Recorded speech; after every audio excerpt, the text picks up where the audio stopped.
Greetings, hello, everyone.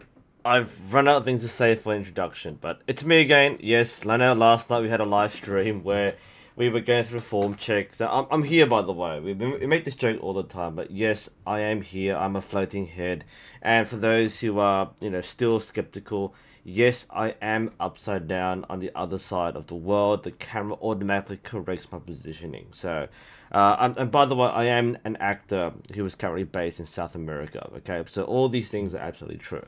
But we have some interesting things to talk about in this reflection.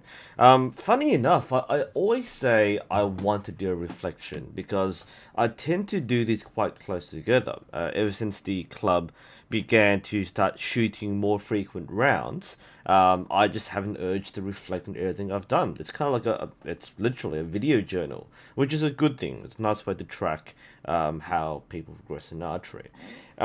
So I ended up not doing one last month. I thought I had like so many different things planned. We had an archery competition at the club. We have had mini rounds, and for some reason I just didn't get around to doing a reflections live stream. I've done so many other live streams, but not a reflections one. So today, on the 10th of June at 10:30, we're going to make up for that by going through a reflections. Today's archery juice is I haven't finished this from earlier. This is green apple green tea bubble tea. Green apple green bubble tea. Okay, that'll work out. I'm going to refresh later because this is quite old now, but we'll finish it off. But it's green.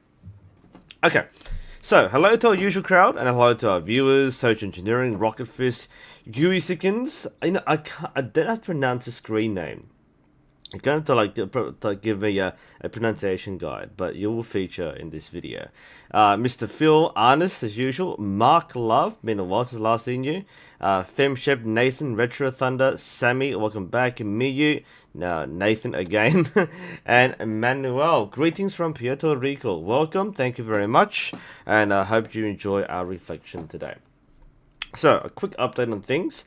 I've mentioned a few times in previous videos that I have a working relationship with several Chinese companies who send me gear. Mostly probably know me from Mandarin Duck, for example. And various Chinese companies make certain forays into the Western market. And one of them is Towpoint. And you would have seen some of my videos featuring the Towpoint R2. I haven't yet done a review on the R3 because somebody else has the bow and I haven't yet received it. But in the past year, apparently Towpoint have been heavily involved in launching new models and new brands. And one of today, their Australian distributor actually met me in person because we happen to be near each other anyway. Most of the other distributors or the company itself literally send me things from China. Whereas in this case, the distributor is actually based in Australia, in Melbourne. Therefore, we can meet face to face and talk business. So he was very, very, very keen to get me to have a look at various bows. There are a couple, like he's been stocking a lot of things himself, but he was super excited to give me the catalog and the latest stuff from Towpoint. And what I've got, which I can't show you right now, not because of any contractual obligation, but because it's in my car, is I've got a brand new target riser from Towpoint. It's called the Towpoint Unison. It's a CNC anodized aluminium riser, equally as good as I would say the Forged Plus or the Forged Alpha. It looks like a really nice bow. So originally they made some really low end stuff, a lot of hunting gear, a lot of compound gear. They're trying to get into the target recurve market, and I've got in the box a very, very nice recurve riser. Now, this doesn't come with anything, so he's actually given the riser to me, which is normal. Like, all the companies give me equipment, they give me risers to review, so I keep all the gear. But this is one where it's kind of weird because you don't normally give a riser in person and say keep it. You're supposed to keep it as a reviewer, but this is something which is a lot higher end than what I normally review. I will review the Bows and Bows ROF longbow. That is quite a decent riser, but now I've got a target riser for recurve especially, which it looks exceptionally good. And because it's literally an aluminium riser, I'm basically my plan is to actually pimp this one out. I'm gonna make this my experimental bow. I have my competition bow, which is my winner win NUSensei, which I don't really touch much apart from competition. But I want to have a platform, a recurve platform, where I can walk through tuning, where I can test new items, because I don't really want to take apart my competition bow to do demonstrations and tutorials. That's already set up for competition. But I wouldn't mind a second bow. I don't want to buy a second bow for no reason. But since I now have an actual target out of riser, which I now can muck around with, I'm going to actually buy a set of limbs, probably light limbs. Was doing demonstrations on a 40-pound bow. It can be quite taxing. I'm also thinking about using this secondary bow, apart from form practice, but also to give people a chance to handle a proper IOF target bow. So I might set up for 30-pound, get some cheap stabilizers, get a decent sight, plunger button rest, basically set the bow from scratch. And I might have a chance to do some tutorials around tuning. A lot of people ask me for bow setup and tuning. This may be the chance to do it from scratch. It's what's that? It's not a USB ATF. I said before, this is from Toe Point, not Win and Win. I haven't covered the ATF. I have covered the what was it covered? It was the Win and Win AL1, which is one of the predecessors. But no, it's not the ATF. I don't have that. It's a Toe Point Unison. It's very different to the ATF. Much cheaper too. Okay, so I've got some really exciting things to cover, and because I'm basically building a bow, or assembling a bow from scratch. Hopefully, we can get some material out of that. But I'll think about that. Some quick questions from the chat. Wow, Tony, you're a wedding. Nice. I imagine this is some kind of Asian wedding. Lots of people, a lot of drunk people, red faces, and karaoke. But I hope you're having fun there. Question. I'm going to do my actual chat window. Well, I've learned from my last mistake, by the way. I've got my stream running on Chrome, and I've got my stuff happening on Firefox. So that way, I don't have that weird flip here. Some quick questions. Let's see. There was a question from Mr. Phil. Did I miss that? How to avoid bow arm movement when releasing. That's exactly, funny enough, that's exactly what we were talking about today in our reflection. This is actually one of my problems. The big part here is back tension, using your back. A lot of people who don't correctly engage the back muscles, have uneven push and pull, will end up kind of plucking the string and having bow arm movement. This is actually one of my chronic problems, which after around 4 or 5 years, I think I've solved. We'll get to that a bit later. And Nathan, by the way, Nathan will actually get it exactly right. There should hypothetically be a straight line through your shot, and that's what we'll talk about later as well. Retro Thunder from South Australia. Should I buy a Mongolian football or a modern recurve? This is entirely what you want to shoot. They're completely different things. And I can't give you an answer unless you have some personal preference. Like, what do you want to shoot? It's the same as asking, should I buy, Hungry Jacks from McDonald's? Should I buy, this pair of jeans or this pair of shoes? I don't know what you want. You need to think about what you want, not what other people tell you to buy. So there is no correct answer for that one. Honest, how large is my arsenal of bows? Wow. I've kind of not looked at this for quite a while. I may have to name them to count them. I actually don't know. Guys, help me count here, right? So I try to recall all the bows I've got. My winner win in 16. I've lost count already. Okay. I've got a Bear Takedown, the Samick Sage, the Mandarin Duck Phantom, the Mandarin Duck Windrunner, the Mandarin Duck Black Hunter, the Mandarin Duck Qing Horsebow, I have the Istvan Toth Mongolian bow. I have what else do I have? I have the Bows and Bows horn. I have a handmade wooden Molgabet bow. That's 10 so far. I've definitely got more than this. I have... God, someone has to help me here. I actually don't remember all my bows. I now have the... I do have the riser for the Samick Bear Hunter down here, which I need limbs for. I have the riser for the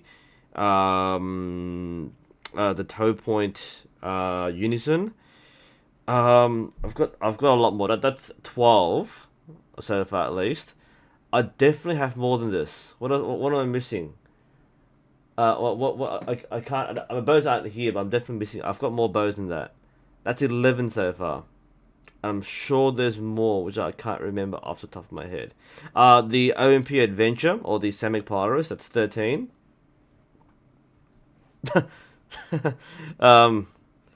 Yeah. Is that all I've got? Is that all I've got? I don't count the youth fiberglass bows. I mean, I got them. They're not really real bows. Uh, wow. Yeah. The funny thing is, I've bought like I have the Grey Hawk English longbow. That's 14. Okay, I have the Three Rivers Elven Ranger. That's 15. Okay, the trad bows. What about the trad bows? I'm pretty sure I got a trad bow, right? I've mentioned the bear takedown already. I've got the Samick Sage. Do I have another trad bow? The Phantom I've mentioned already. Um. This is insane. Yeah, YouTube live. Wow. Okay. Yeah. Stuff. The mini compound doesn't really count. I have that, but don't really have. I don't really count that. Yeah. Those are the ones I've got, by the way. The other bows which I've borrowed, so I actually have them, but I've got those are the ones I've got. I think. I'm looking at stuff around here. I'm thinking, is there a bow I've got lying around? I just don't remember. That's hilarious. Yeah, the mini compound. Yeah, the mini compound I've got here. If I count that, sure, it counts. Fine, it counts. I've got it right here. So the mini compound, which actually isn't mine, was given to me, so we count that as well. So 14 and a half. Okay, all right. Yeah. Yeah, that's fun. I was going to use the Sage to muck around to got the Phantom. The Phantom's now a muck around bow, which I use for random things. But now I've got a target bow to muck around with, which is the idea. Do I prefer Hoyt grips? Yeah, I prefer the Wind grips, honestly. The Hoyt grips are nice. They've got a nice angle, so if you hold the bow quite aggressively, then it's quite good. I'm more used to the Wind style grips personally, but they're really good. It just depends on what you train with and you can get together. The Molly was really fun to use. I haven't used in the video yet, so I will be going through. Actually, I have used in the video in the swinging bow Q&A or the frequent asked questions.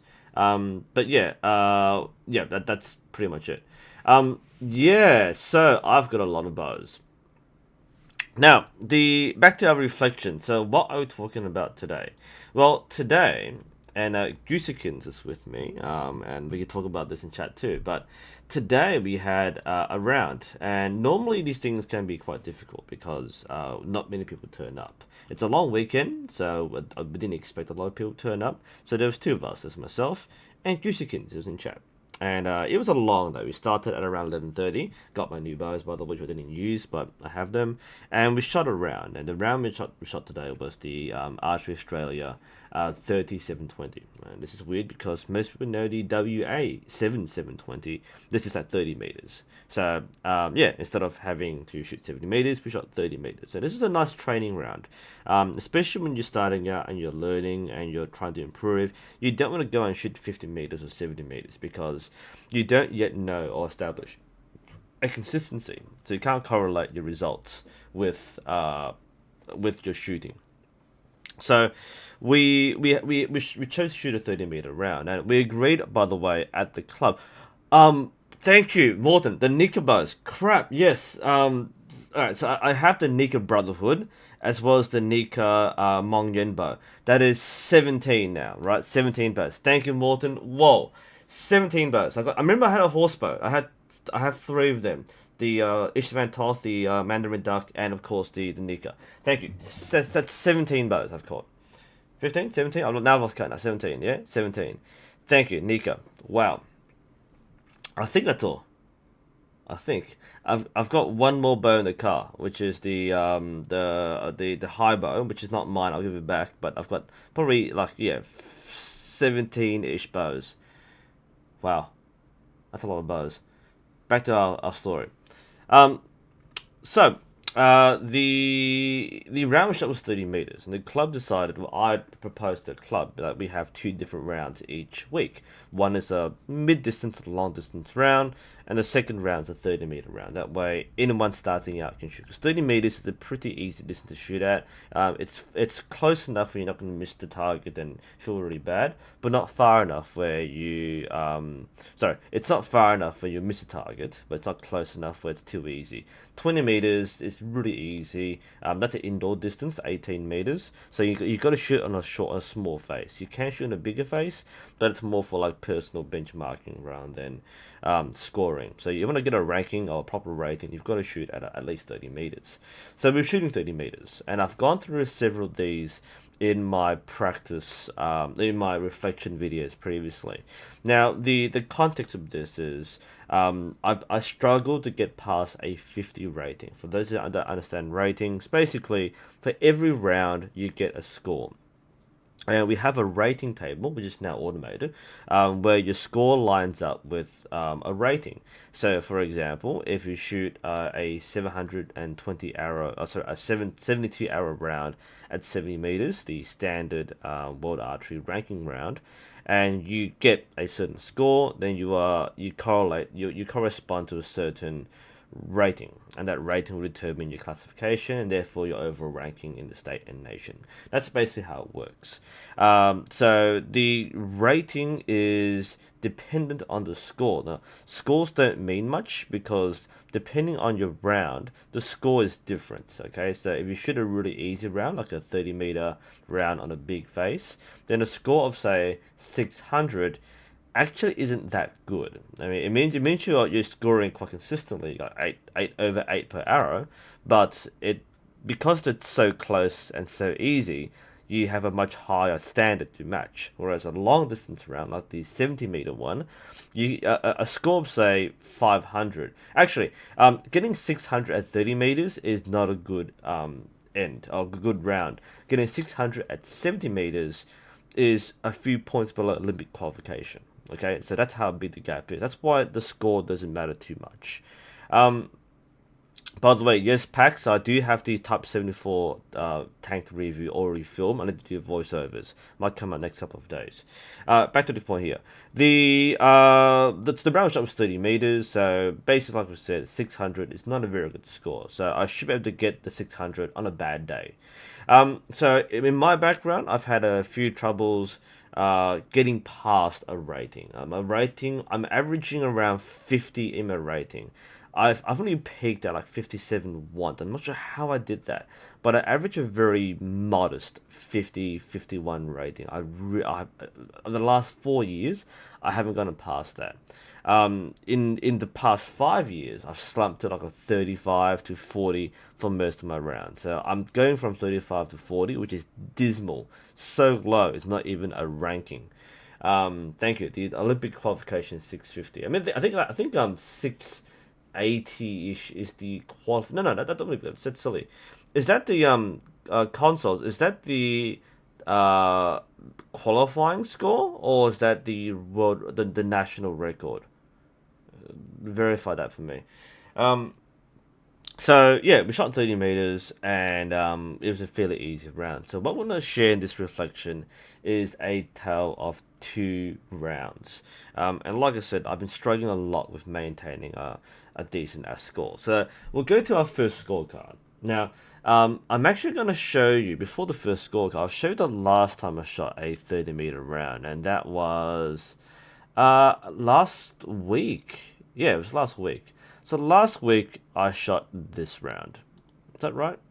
Yes, it is. Okay. So I'm going to showcase 3 different rounds today. So the first round comes from last Saturday.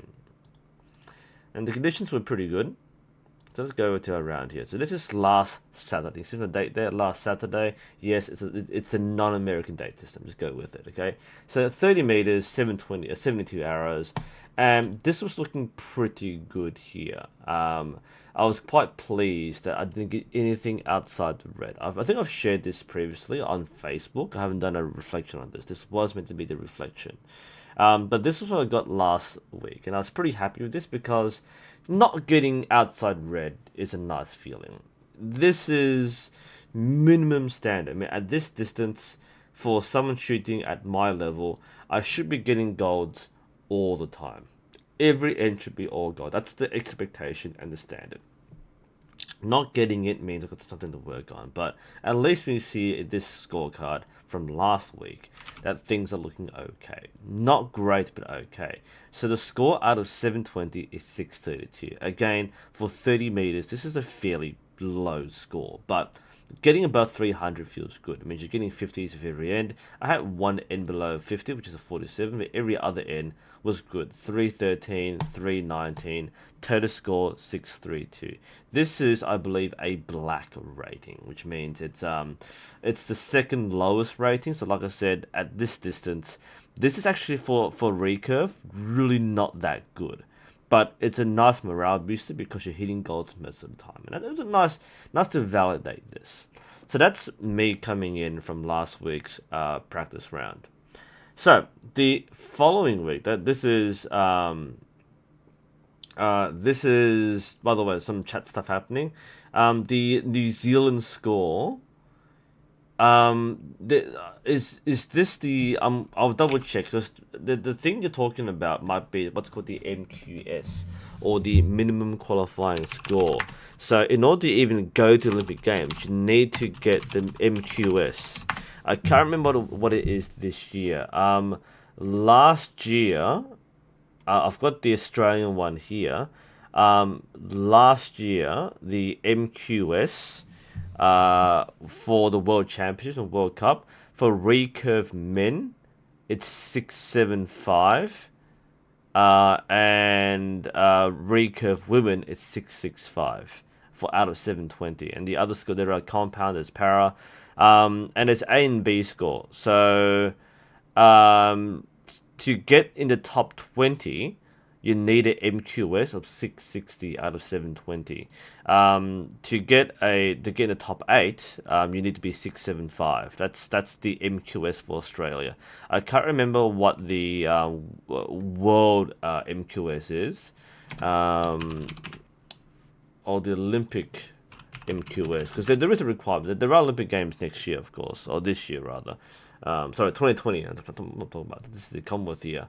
I can't find the MQS right now, but it has been announced. So yes, there's an MQS, 650. Might be the minimum for New Zealand. And Australia, it's 660, 675. You can't shoot 675 at 70 meters, then you're doing it wrong. You can't make the Olympic Games. That is very high level stuff, yeah. But back to the point. So before I said, spoiler alert. So again, this is not even MQS at 30 meters, let alone 70 meters. Doesn't matter. We're learning here. So this is last week's round. Fairly happy with this. Felt good. So we go to today. So today we had the same round planned, and the result today was, yeah.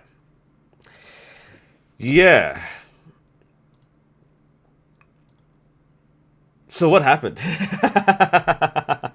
Wow, what happened?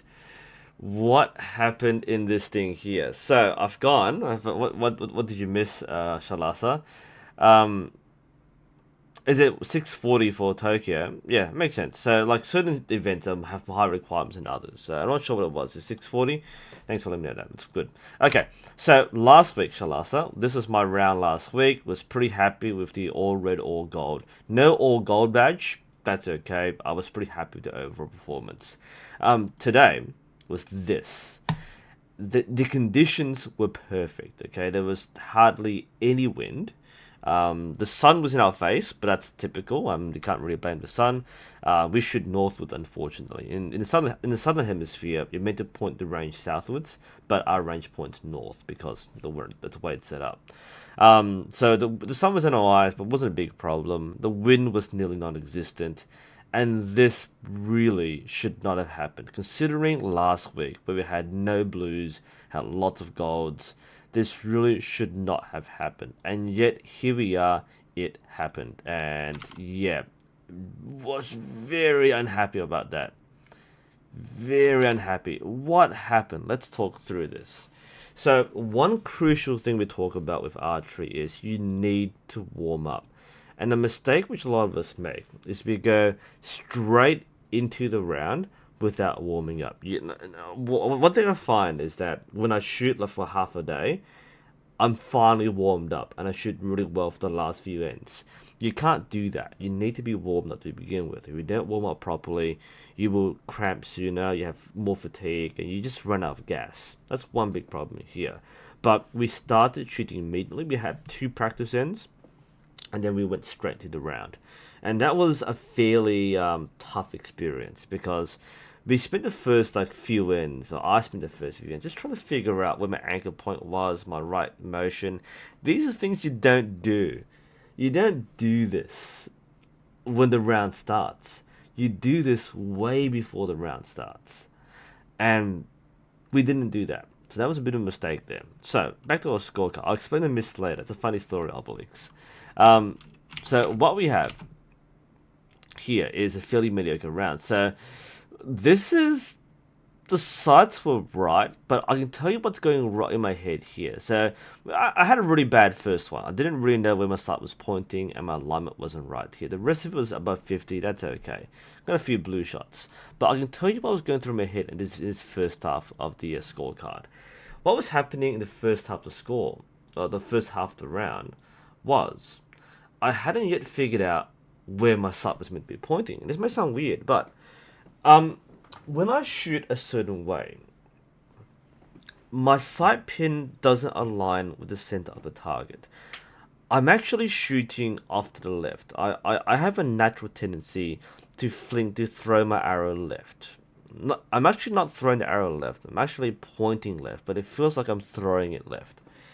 What I had to do was to point my red fiber, my red dot, in the 2 o'clock position between red and gold. So I was aiming off to compensate for my tendency to drift left. So my the first half of this round was trying to figure out exactly and doubting where it was. I thought, well, what if I do it this way? Bang, in the blue. Oh, okay, I'll aim over here. So gold, red. Alright, maybe next I'll try again. Let's align more than center. Bang, blue. Okay, so I had this trouble with the sight ring. So again, I have the issue of, I have a target here somewhere, but it doesn't matter. Well, I just couldn't align my sight properly. Like when I aligned the center, it wouldn't go center, and I'd have to aim off because I couldn't push the sight out any further. It wasn't a windage issue, and it wasn't being out of tune. It was just my technique was really bad. It was consistent, but it was bad. At least consistency you can compensate for. So I couldn't figure out what was wrong. I aimed off, and therefore I clung on for the 300 plus at that distance. So you can see in the first end. That was I clung on. I mean 300. I mean 50. Anything above 50 is good for any distance. It's a good validator for good form. Is getting a 50 per end. So I got the 300 on the dot there. I dropped the ball a few times, but that was my first distance. The second half of the round, it didn't get much better. I was getting a bit more confidence. So you can see I have a splattering of 9s and 10s, but I'm getting more and more 10s. I have a tendency to not get 10s. A sign of poor precision. Good accuracy is gold, good precision is 10s. And wasn't getting that many 10s, but I got, 7 10s there. I started getting more and more accurate, or precise. I started to grip tighter, and I realized, whoa, we've got something here. So the first distance, we had a bit of a mini break, we came back, and ouch, man, that was it's still better than my last one, but By now, I should be warmed up, so I was kind of unhappy about this. But after this end, things picked up there. You know, we got one blue, and then we finally got rid of the blues. So 10.9998. Now we're talking. This is minimum standard for 30 meters. And then we had this beautiful XX1010. I got a 1.8, which is okay. And what the hell happened here? What's the miss? And I actually didn't know what happened to the shot. I couldn't figure out what happened to the miss. It sticks out so badly. It sticks out so bad on the scorecard. I'm not sure what happened here. It was a combination of a muscle twitch or spasm with the clicker going off prematurely. In hindsight, I might have shot through the clicker because the arrow went really low and to the right. So I couldn't figure out why. But diagnosing the shot placement, it had to be a clicker shot because I imagine. Not only might I've by the way, yes, concepts, it happens to me a lot, by the way. I release on other people's clickers. That happened to me, but there's no clicker here. I release on a shot sometimes when someone has a really loud bow, but this time it wasn't the clicker. It wasn't someone else's clicker. It was definitely my clicker. And I think what I did, normally when you shoot through the clicker, it deflects the arrow low and right for a right-handed shooter because the clicker moves inwards. Yep, so it moves in, and therefore when the arrow comes out, it knocks the arrow off to the right, and it's less energy because it loses it in the hit. But normally it might be like to the right in the blue, but that was a really, really low shot. So what I imagine happened, I might have really messed up the clicker shot. Somehow, like the clicker knocked it way off because I released prematurely. The end result, nonetheless, was that the arrow hit really low and right in the white. As in, off the target. Hence why you have the M on the scorecard. It was a strange shot. So the M sticks out there. Really ugly M. But I still got a 48. So I got a really high set of arrows, plus one miss. It actually didn't damage my score at all. I was actually on par. So, yeah, it wasn't great. The miss happened, but at least the other arrows were fine. Except for the remainder of the round. We had a good spread. I mean, some reds here wasn't that good, but at least we avoided blue. Got a 49 wasn't that good, but at least we beat the previous end. So 300, 302, more 10s here, and a 602. But this last set was starting to feel pretty good. Now, 602 is not 632. That is a dismal end. That's a white, probably, or even a black. I don't know what it was. It might be a black. So it's poor. I could do far better. I really did last time around, so really unimpressive round. At least, you know, score-wise disappointing, but the scores were lining up, and I felt like this was a good way to validate.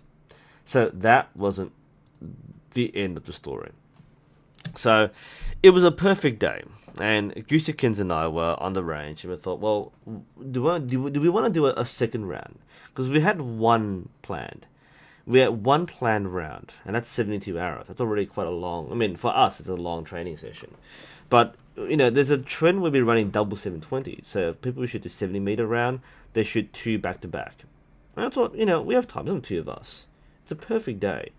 Why waste a perfect day? There's no wind. It's winter, right? It's going to be cold and rainy and windy later on. So why waste a good day? So do we want to shoot a second round? And we thought, yeah, why not? It was unanimous. It's two of us. We did. Why not? So we decided to set up a second 720 round. Same distance. This time the goal was to beat our scores. Goosekins did, but this isn't his story. This is my story. Sorry, Goosekins. It's my story. So this is the first round. Okay. Knowing that, you know, we were coming back on the trend. I was getting a little tired, but mentally I wanted to get myself back in the game. So we shot a second round. And this time, the result was this. Yeah. So we went from this fairly decent round last week to this disappointing round in the morning or the afternoon. And in the last round, the round where you're supposed to be more tired, you got this. It's still not great, by the way. It's still not a very high round, but the change from this to this to this is unbelievable. Oh, it should be believable, but like this is again the end of the day. Like you've had like one whole round, you're tired, you're mentally done, you're physically shot. But this, to me, was a huge, huge win, and I was really happy with that. Really, really happy. Whew! What happened? So, what did happen was at the end of the previous round, I got the process in my head right. I actually understood what I was doing in my head. I'll explain the process here, but this first round was me getting that right. So nothing below 50, some really good ends, all reds, but it's okay. I didn't mind too much, but things felt really good. And I got 325 the first distance, which is already higher than my previous one. But the second distance, at the absolute end of my energy, and I was getting really tired, but I was mentally super focused. I knew what I had to do. And one big part was I changed my alignment. I finally figured out the right motion, the right expansion to finish the shot. I no longer had that left arm movement. The question, I think it was Mr. Phil asked earlier, was how do you fix the problem of arm movement? I have an arm movement problem. I have an alignment problem. And the second round, we fixed it. We fixed it. I fixed it. The six, by the way, I don't know what happened there. I think I plucked the string. It was an odd six. And this actually cost me a rating. I didn't realize at the time, but this cost me a rating. But this six stuck up. But everything around it was beautiful, near perfection, especially towards the end here. That was four, basically right around the X. That was 3 all gold. This is what I should be doing all the time, and I finally got there. I finally got 59, by the way, for this one. Finally, I'm getting what I'm doing. So I'll explain what changed. I explained what I did here. But my problem was in the expansion steps. It's funny because yesterday we were talking about back tension expansion using our toy bows here. I'm too tired to do this properly now, but I'll kind of talk about what I was stuck on. So when shooting a bow, we talk a lot about back tension and expansion. In the last couple of months, I've been working on a stack of 2-step draw. So I go one here and then tuck it in and then power it through. Man, I'm tired. Ouch. Oh, but the problem I have that I realized in retrospect was I have a habit of pulling through with my drawing arm. Not drawing further back, but using this arm too much to pull through. So I get to my full draw, so draw here, and I'd squeeze through by getting this arm back further. That's how tense it would feel. And that would result in my arm being pulled this way. So I'd compensate by pulling the other way. And I'd basically, I'd always move the shot to the left. Alright, so that's the motion I had here. Just going to show it again. My problem was because and you can see me do this a lot in my practice videos, in my demonstrations, I have a tendency to outswing. But that outswing is actually affecting my shot because I'm coming in here, I'm pulling through this way, I'm moving my arm that way. So it's opening up. I was taught to open up, but I never got it right. And I never got the timing right. So that always affected me in the way I shot. So I always flung my arrows left, therefore I aimed off to the right. So what did I come to realize? There were a couple of things which I had to think about. Firstly, the way the pros do it. But also, I've seen other people at my club shoot very well and didn't have my problem. And my coach at the time identified they're doing really well. And I didn't do this very well, but they did. And it just clicked to me that what I was doing wrong was my shoulders were not in the right position. So this is what I mean by back tension. I can't really show this to you at this point. So I'm going to turn around this way. So what I realized I was doing was I wasn't getting inside the wedge. People talk about the wedge a lot in archery. I didn't get inside it. So I draw back here, and I basically keep this line. You can probably see my drawing arm just sticking out here. And what I ended up doing was to sit more inside the bow. So instead of starting here, I pop my shoulder out this way a bit more. Okay, so I would end up doing this. I pop the shoulder out a bit more, get it more aligned, draw, but this time I'd be more inside the bow, as in behind the arrow. So I've gone from, I'll take the bow away,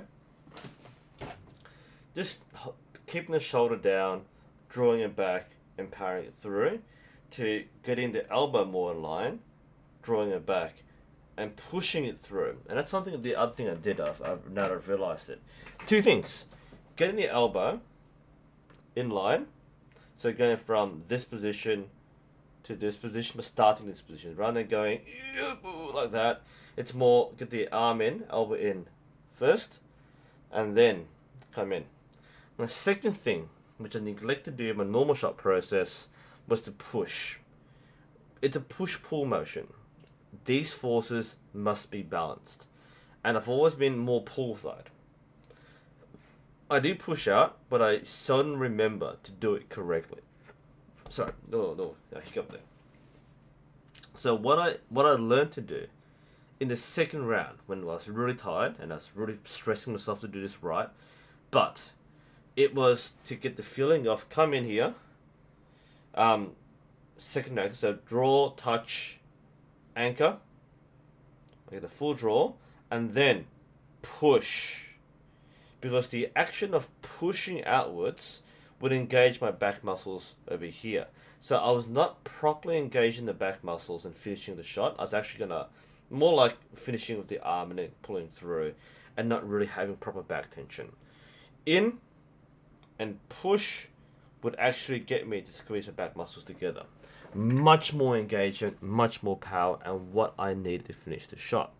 And what I picked up, especially towards the second end, it solved all my problems of shooting off. It was actually miraculous that I can now recover the feeling of, if I put the sight on target, if I do this and push it through, it was going to hit the 10. It wasn't like I was going to hit the 9 on the middle. It was going to hit 10. There was absolutely no doubt that correct execution will result in an X or a 10. And when I'll go back to the scorecard later, getting that feeling and seeing every arrow gravitate towards the gold, towards not the gold but the 10 ring, it fed that validation. You know, when you shoot really bad arrows, you start like destroying yourself. You destroy your confidence and your self-esteem. And this is the opposite. I built myself up to the point where, holy crap, this is how you do it. This is how I used to shoot really well, but I think I've gone past the point of how I used to shoot. I'm now shooting better than what I shot before. Because now I can stand at any distance, this is 30 meters, and just plop arrows in the gold, but just doing it right. Doing it right isn't so much a matter of hoping it hits the middle. Doing it right now means guaranteed 10. And I reached that point at 30 meters, and it changed the way I shot. You know, I was shooting with Goosekins, and we looked at, I was taking my time, had 3 more arrows, and I said 3 more golds. 1, 2, 3, gold, gold, gold. There wasn't a single doubt in that. And it was just amazing. It was just amazing to see this unfold. For me, to feel it, to do it. And to unlock, to get past one of the barriers, one of the mental barriers, as Arne's pointing out. Getting past that mental barrier of finishing the shot. That's what it was. I couldn't finish. I could line up, I could draw, I could anchor, but I couldn't finish. I always messed up the finish. That last second, the last split second when the click goes off and you release, I always messed it up. And here, finally, after 4 years of being on form slump, of having all these things happen, I stand on the line and I can execute a shot from start to finish and guarantee a gold. And that was the breakthrough today. Hence today's video title, the breakthrough, recovering from form slump. That was it. That was, to me, what was holding me back was the physical inability to complete the shot was fed by a mental block. What I said to myself was, it's already in line. Everything's perfect. Just push it through. And changing that language, the mental language, from power it through or pull it through or finish the shot, by saying push it through, it compensated for an imbalance that I had, a very subtle imbalance in my back tension. And pushing it through allowed me to do the shot correctly. The arrows always flew straight. I've had hints of this in the past when I've had a few people look at my form checks and have said you don't push the bow enough because the bow swings a different way. And now I understand the need to push. But back then, I didn't really understand the alignment. I was pushing, but I was out of line. With the shoulder popped in correctly, I was behind the arrow. I can push with the bow arm, and therefore the shot would go straight because I was not interfering with the shot.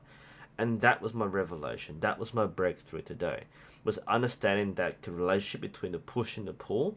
And now I feel like I can shoot even higher scores. Now, the thing which we'll get back to, but talk about the score for a bit here, because this is why this revelation was so significant to me personally. As I mentioned before, that I used to shoot reasonable, well, not great, but decent, and I've been through this long slump, and now I've come back with this score. The score at the end we saw before was a 661, which is, this was my high score. This was my high score, 632. We slumped to 602. That was the first round, and the second round 661. Not a great score, but we're getting double-digit tens. This is to me a huge affirmation. Again, top shooters can get all gold every shot, but for me to come back from a previous bad round and do this, it felt amazing. But what was even more significant was the rating generated. Now remember, I'm normally stuck at a 50 rating. I seldom go above that. I slumped to a 45. This rating, in the end, was a 63.1. I jumped 10 points. So this was last week's rating. When I shot the 632, 53.4 rating. My morning one, 45.6, absolutely dismal. Jumped up 10 points in rating. Now again, this is an easy round, so missing a few points or gaining a few points will generate a huge rating jump. But look at my trend. All my rounds of the last year or two have been absolutely crap. My last big round might have been a lawn system. No, that wasn't it. I had a big round somewhere. This one here. This was like 2014. I had a lawn system. Somehow, I got 59.9. I don't know how I got this. But that was 2014. So, since then, everything's downhill. 45, 43, 55. That was decent in the club. But 40s, maybe 51, but mostly now 41s. 31. Look at this dismal crap here.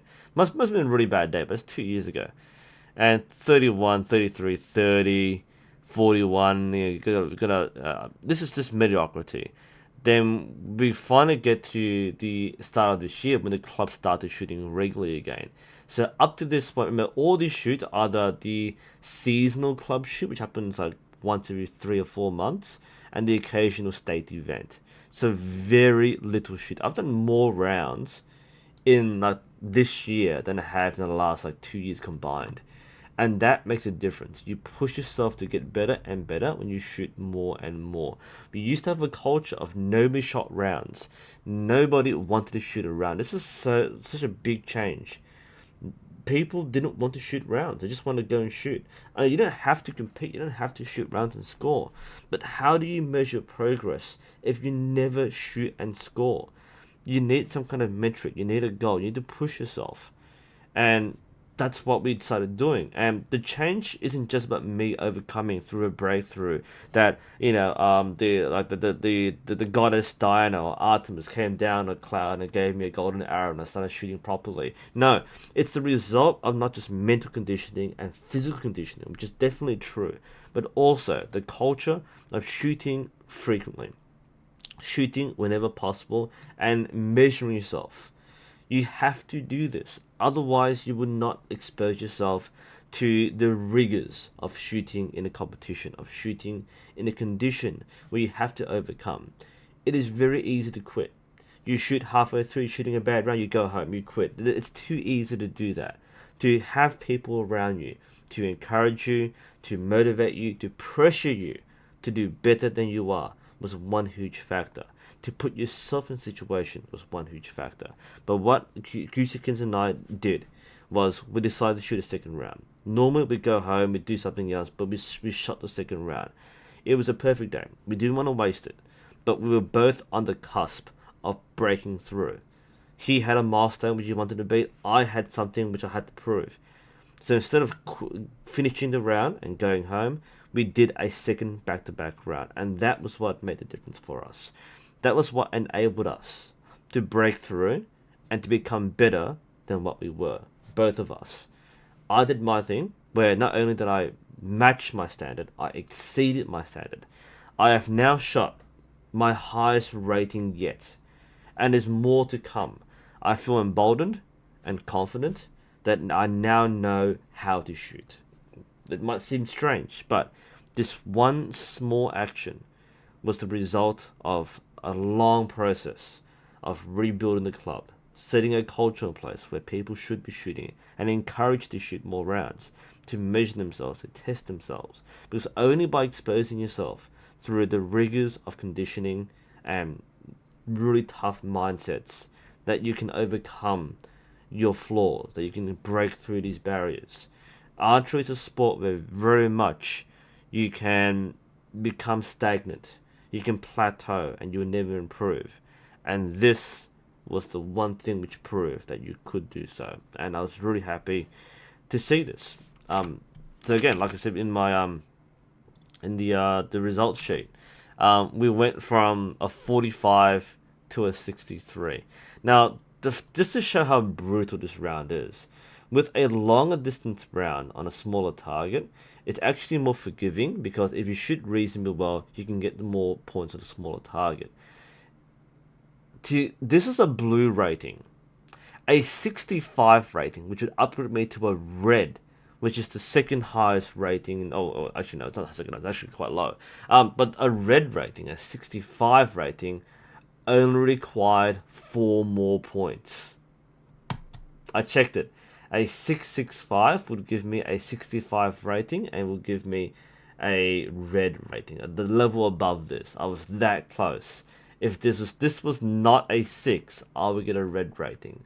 And I would have been super surprised because I haven't done red before. I think I did red once for one of the state championships, but I got blue. I don't mind blue. I wouldn't mind a blue rating this year. I'm gonna get it over and done with. But touching red is close.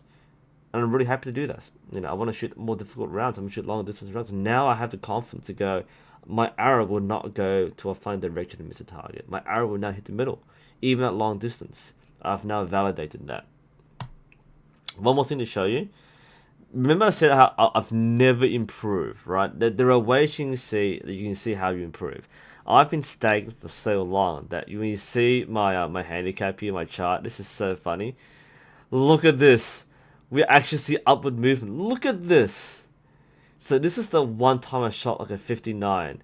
And ever since then, absolutely dismal. 30 ratings. 40s mostly. You can draw the line right there. And the handicap only goes up when you exceed your best rating. Okay, so for 4 years. 4 years, never above this. Lots of slumps. I mean, this is the illustration of a form slump. You thought this was bad? No, this whole gap here, from 2014, this point here, 2014, to this point over here in 2018, that is a slump. Maybe a little, you know, this is okay over here. So maybe got a slump here, and then a huge slump. Maybe, yeah, still 3.5 years. And today, we see the spike in the rating, and my handicap finally goes down. Finally. That is progress. And after 4 years of this, we finally see a visual sign that, hey, I'm actually getting better. And the question is, what's next? What's next? We're finally getting excited about this, and I really want to shoot the next round. Really, really amazing stuff. And that's my lesson for this reflection. We'll take last questions, by the way. This isn't meant to be a long stream, but I wanted to share this because it's my personal breakthrough, and Yusukin's too.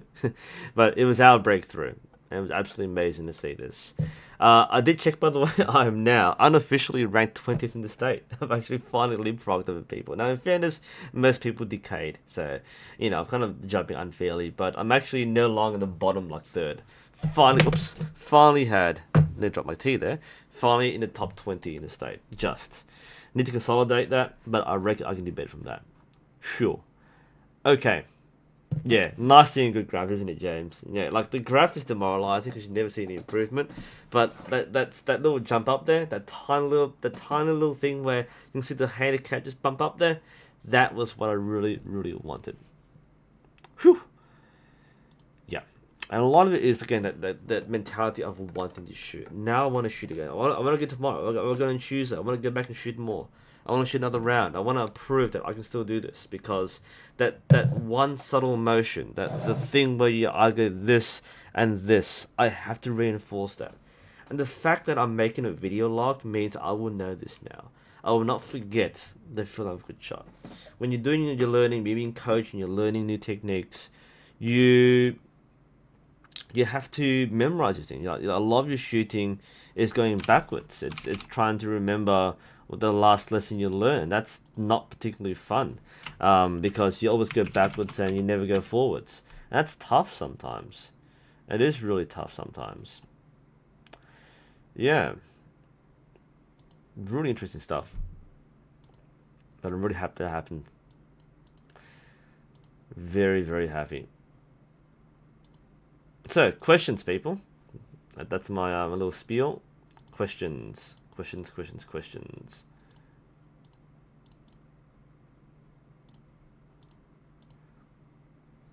It is a confidence boost. Yeah, absolutely. Like the rating, the score, that's superficial, but the confidence boost is what you get out of it.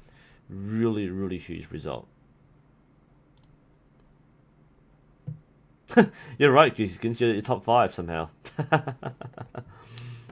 Mm.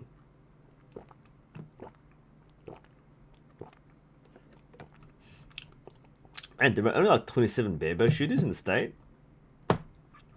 Jeez, I reckon I should pull out a bear bow and shoot. I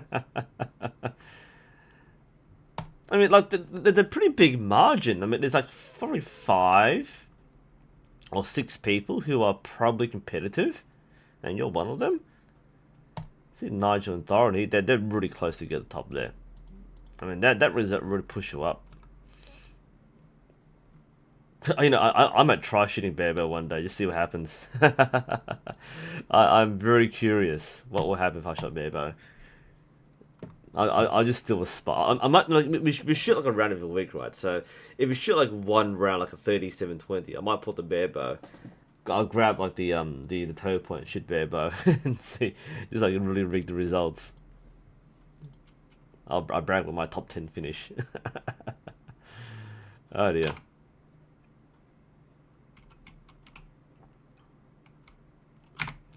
Where was I? Alright, back to me.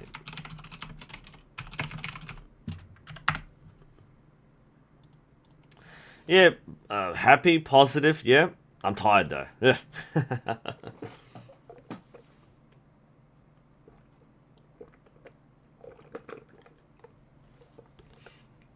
I don't think they're legal, Valdez, EJ. I don't think they're legal. Nor would you want to. Catching up here. Yeah, honestly, yeah, archery is a mental sport. It is not a dexterity sport. Archery is not dexterity based. To use a bow, you need strength. To aim a bow, you need dexterity. But to compete in the sport, you need mental strength. Archery, every archer will say it is a mental sport. You cannot do archery without understanding the mental fortitude required, the resilience you need to push through because completing the shot process with the utmost precision and consistency is mental. And people who don't do well in archery will often say, "Oh, the bow is at fault," or "My technique's wrong." No, what often it is mental. Whenever something goes wrong in your shop, there are three reasons why. Three possible reasons: technique, technology, or psychology. Okay, your technique or your form might be wrong. Your equipment might be faulty, or it might be your mental game letting you down. It's one of those three things. And it's important to diagnose which one it is. A lot of people will for example, buy something new because they think it's their bow. Good example, one of the guys in the club now, he buys like new things. He buys bows. He buys a new bow or a new glove or a new arrow rest or a new arrow. Like every week there's something different, something new. And it's frustrating because as a coach, you can't work with that. You've got to work with consistency and progress, not buy something new. Because if you're shooting really poorly with this, say, finger tab, it doesn't mean the finger tab is faulty. It means that you're not used to it yet. But if you're telling yourself it's not me, it's the gear, then you are hindering your progress, and that's a big problem. But mental strength and endurance is a huge, huge thing.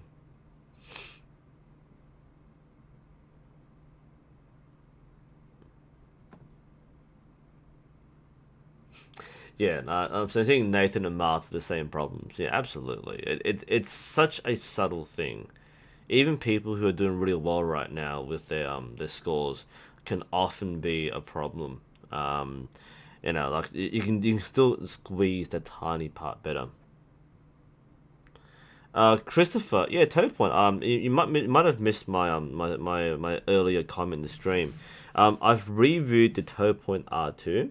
And I've been in contact with the Australian distributor for Toad Point, and I've got some very very new products, which I'm going to try and review. But yeah, I've done Toe Point. I was negative about their beginner kit.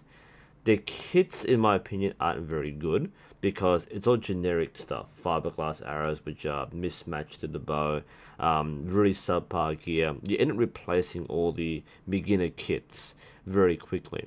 But the bows themselves are actually pretty decent for their price, especially. So the bows are good, the kits not so much. But I do have a review. Search up Toe Point. Literally, Christopher, search up Toe Point, and you'll find my videos. It's why they want me to make more videos. They've also paid me. I've said no, don't pay me. I can't take payment. I've got to be fair. But yeah, I've done Toe Point. Sunday morning? No, it's Saturday night here. What are we talking about? Sorry, no, it's Sunday night here. Well, it's a long weekend. That's why I keep forgetting it's a long weekend. One wonders though what you were up to.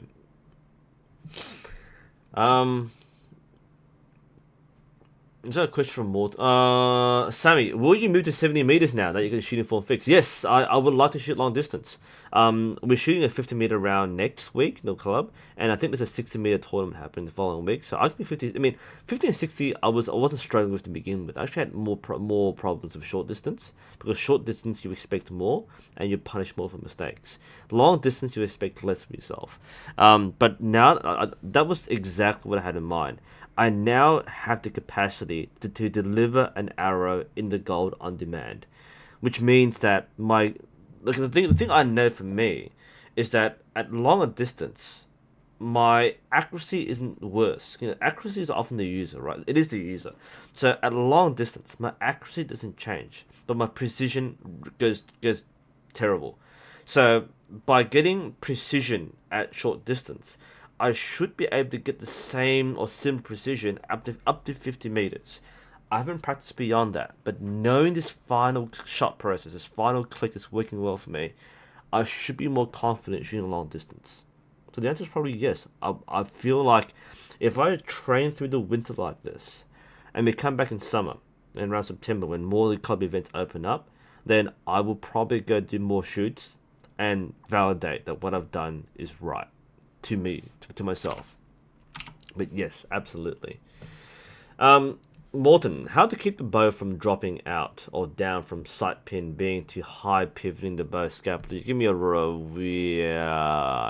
downward angle when the shoot breaks, and I need a proper sentence there, more. That's not even a question. Um, Glasses, yeah. Glasses shouldn't change the way you shoot. It changes the angle sometimes, but I actually can't give feedback on how glasses change the way you shoot because I've always shot with glasses. Can't really comment that.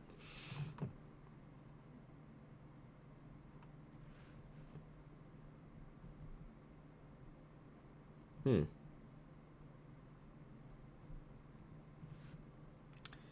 All right, last questions. That's a pretty good stream. I had a really good time today. Absolute fun. And yeah, I mean cleaning up a lot of the easy old golds, but I feel like I want to go and shoot again like tomorrow or something.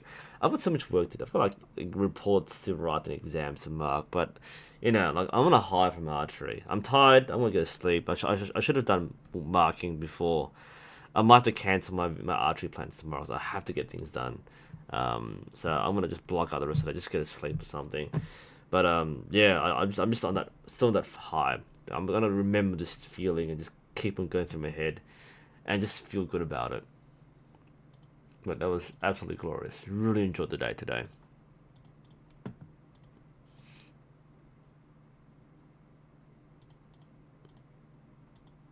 submit bows to review too. I got like 5 bows to review. I've got like what 17 bows like with me, but wow, yeah, I've got so many bows to review still.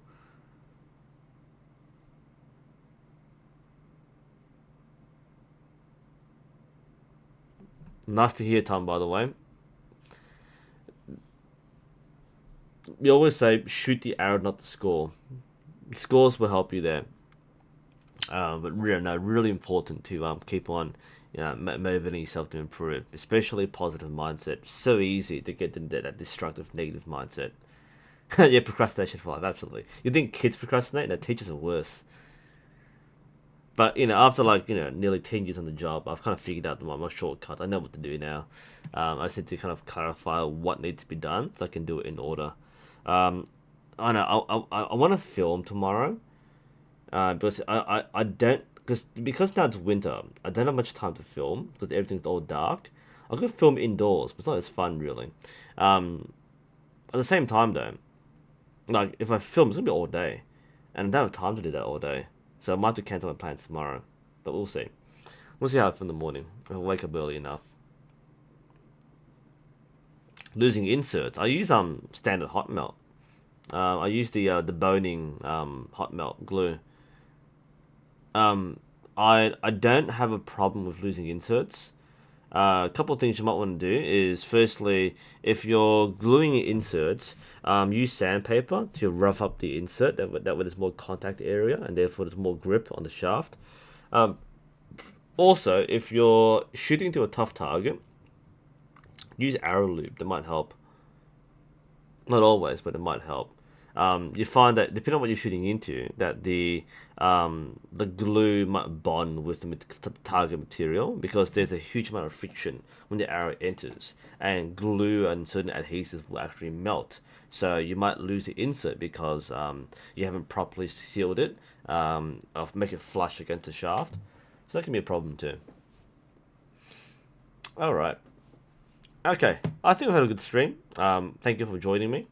Hopefully, you enjoyed this breakthrough as well, and hopefully, you've learned something from this. Like this is one of those subtle problems which people might have, and like you might have a coach to show you, but even coaches often can't see the problem. It's something that's very internal. So hopefully, this is something which you've learned from.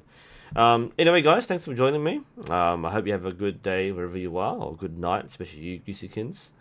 We've had a long day together, man. So, yeah, hopefully we'll see you next time, and enjoy your shooting. It's NUSensei, and goodbye, I guess.